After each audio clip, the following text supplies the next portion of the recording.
why do we have an electoral college? The topic of presidential selection was very much contested, debated at the Constitutional Convention, and a number of options were considered, including direct popular election, which was actually rejected, and election by the legislature, which was the method that was used for selecting governors in a number of the states. The solution that they ultimately landed on was the idea of an electoral college.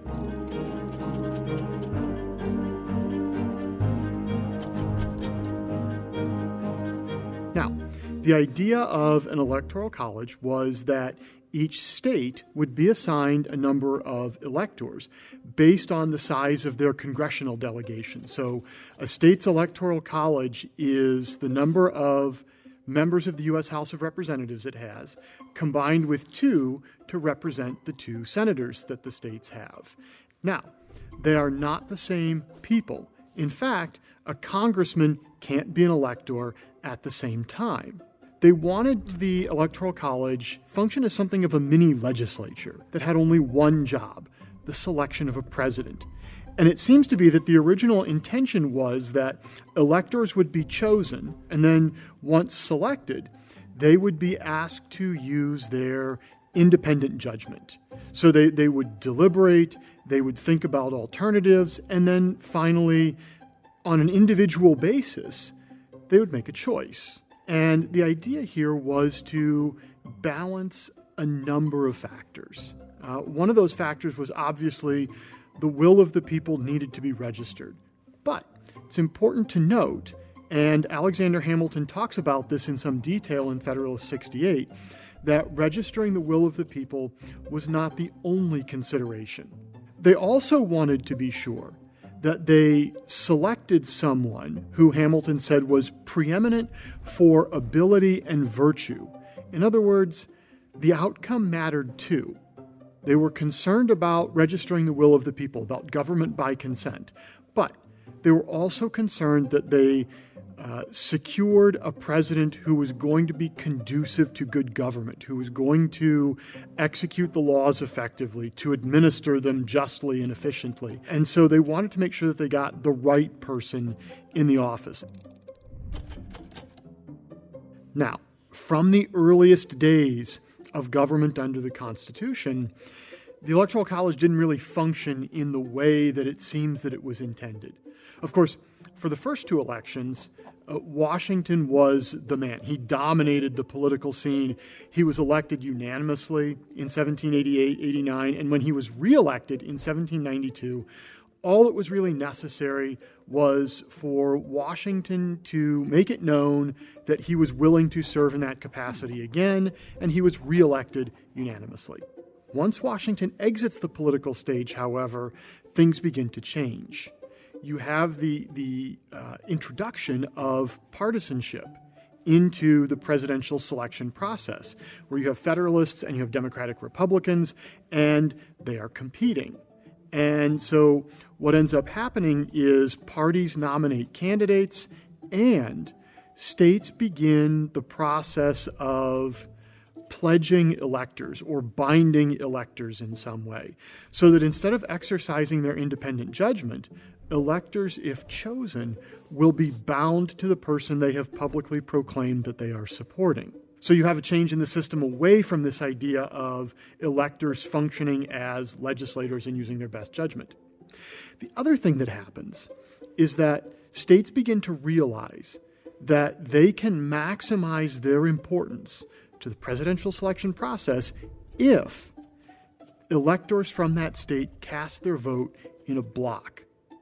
So now you have the introduction over time, and of course all this happens gradually, of what we now know as the winner-take-all system, whereby if a presidential candidate wins that state, even if by the narrowest of margins, even if not necessarily with a majority, he secures 100% of that state's electoral college vote.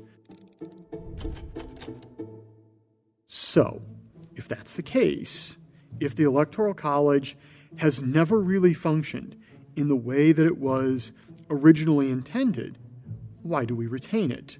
I think one thing to think about is that we have to remember that, again, presidential selection is not simply about securing the will of the people. The constitutional system, separation of powers, federalism, all of these layers and processes that are included in the Constitution are designed, in many ways, to check the raw will of the majority. They had an example before them, and that was the British parliamentary system. If you look at the way British parliamentary-style governments work, whether it's in Britain or Australia or Canada, the idea behind a parliamentary system is that the majority rules. You have a fusion of the executive and the legislative branches, whereby the prime minister, the head of the government, is also the leader of the majority in the legislature. You have a system that does not have a constitutional order that enumerates powers and limits the power of the majority. So the system is really designed to put the majority in a position to be a kind of sitting constitutional convention. Our system does not allow for that. And the framers of our Constitution, I think very specifically, rejected that option. They said, look, we don't want a system where the majority can do whatever it wants. We had some experience with this in the period between the Declaration of Independence and the Constitution, and that really didn't turn out so well. Right? What they learned was that these kinds of majorities can be just as tyrannical as kings and aristocrats and ministers in faraway places. Right? This idea that the people can be despotic. And so they wanted to restrain that. Another factor that we might consider is that the Electoral College and the Electoral College system dictates campaign strategy, campaign rhetoric, right? Dictates campaign behavior. Right? It forces presidential candidates to campaign nationwide. It forces them into places where they might not necessarily go. Presidential candidates cannot simply retreat into their safe areas and look to build up the most massive majorities possible in those safe areas. Because at a certain point in the Electoral College system, heaping up votes doesn't really help you. Now, it's nice to say that you've won a national popular majority, but our system is not decided by national popular majorities, and so for a Democratic candidate, for example, to rack up huge majorities in California is great, but only up to a point, because again, once you've secured the electors from that state, there's really nothing more to gain. It also, I think, encourages, or at least it used to encourage, moderation among candidates, which is to say, candidates have to put together platforms and campaign strategies that appeal to diverse constituencies all over the country. In other words, it's a reflection of the fact that even today, right, and even with all of the transformations that have taken place in technology, in the way our government functions, we are still a federal republic.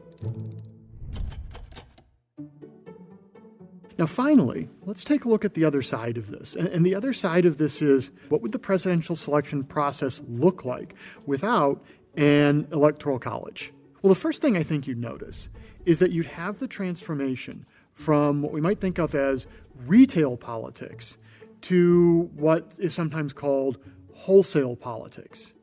Instead of being forced to go into diners, to go to township halls in little places, candidates would put their resources to a much greater extent, even a much greater extent than we see right now, in a national popular vote-based election.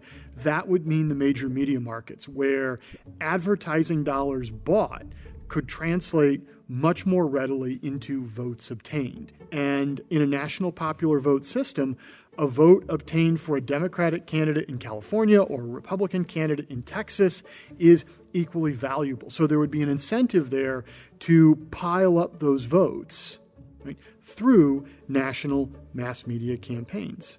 I think it's also the case that you would see a landscape where urban politics and urban political issues dominated, because those were going to be the places where the greatest concentration of votes took place. So rural issues, agricultural issues, small town issues, right?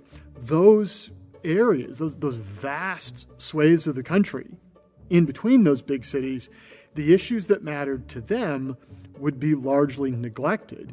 And the people that lived in those areas, I think, would be increasingly treated as second or third class citizens because there really weren't a lot of votes to harvest there.